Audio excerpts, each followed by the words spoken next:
Hey everyone, it's Mary Ann from the New York City Organization of Public Service Retirees. This is video 4 of Michael Mulgrew, debunking Michael in the Florida retiree meeting. I want to jump right back into the video and show you the next segment.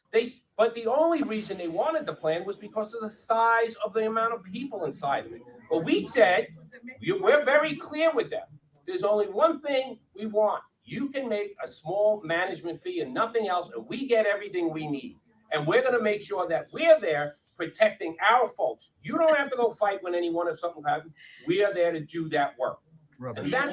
And that's absolutely ridiculous, because I'm getting a call today that a retiree is having trouble he was having trouble getting through to the UFT for help in his current issue with GHI, and UFT would not help him. So you're not fighting for anybody. This isn't, your people are calling our organization for help because your union isn't helping them. This gives them no solace and no peace of mind. Michael, quick question to Michael. With all due respect, Michael, if we had the option, which we should have had, why did we? Why were we? Listen. Listen, hold on. I'm going to answer that one right now. And if it's such a better plan, why didn't you let us decide which we wanted? Okay, so I'm Here it going comes to go right now to the person. Listen, we got blocked by the court not to offer. We were blocked by the court not to offer the. Well, and you got blocked by the court because you were trying to force us into the Medicare Advantage plan and offer us choice at a cost in violation of the administrative code. Tell the whole truth, Mike. You see, the court said that you could offer the plan, but you couldn't charge us for senior care. Offering us choice at a cost is not choice, Mike, because unlike you, many of us don't make $300,000 or $400,000 a year. Many of your retirees may make a higher pension, $75,000, $100,000. Many of us who have been retired for a long time or who are through DC 37 do not make anywhere near that. And the choice that you wanted us to have at an expense we could not afford isn't a choice, my brother. So here's the problem. You're disconnected and you don't realize that a person who makes a $20,000 or $30,000 pension can't afford to pay what you wanted them to pay to have the luxury of choice today that we have had for the last 60 years. And that choice is still protected by the administrative code. And when the court said you couldn't do what you wanted to do, you then tried to change the administrative code so that you could get away with it. And you could still say, but see, I'm giving you choice, but it's at a cost, which most of you can't pay for. But it's still choice, right? It's not a choice, Mike. Yeah.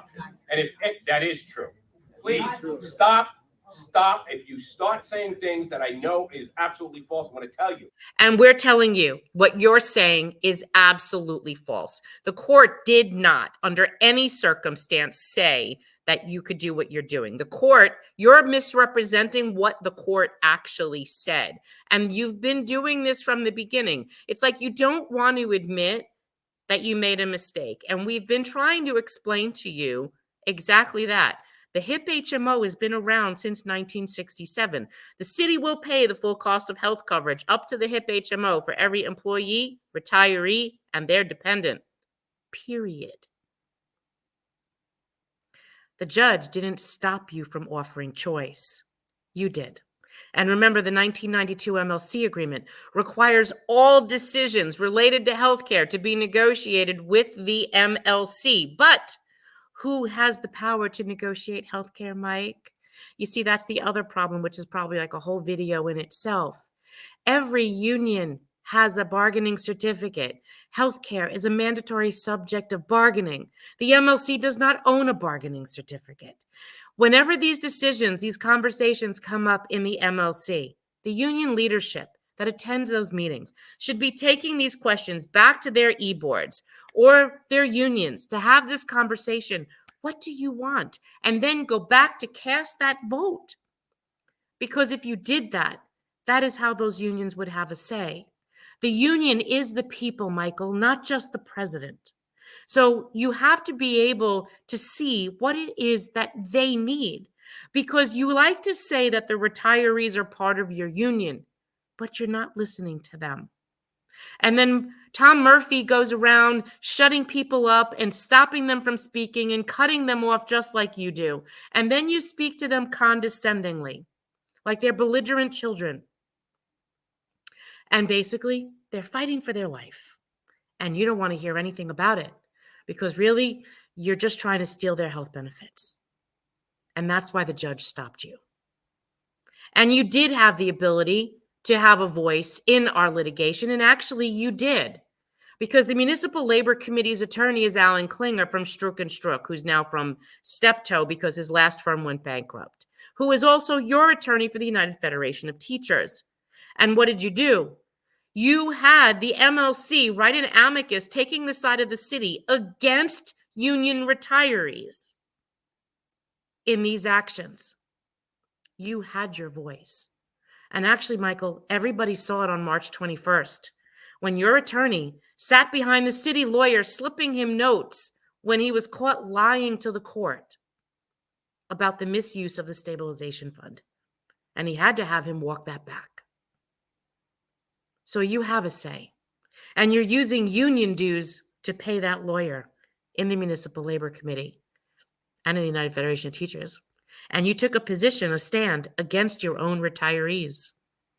So tell the truth, Mike, because we will. That's 4.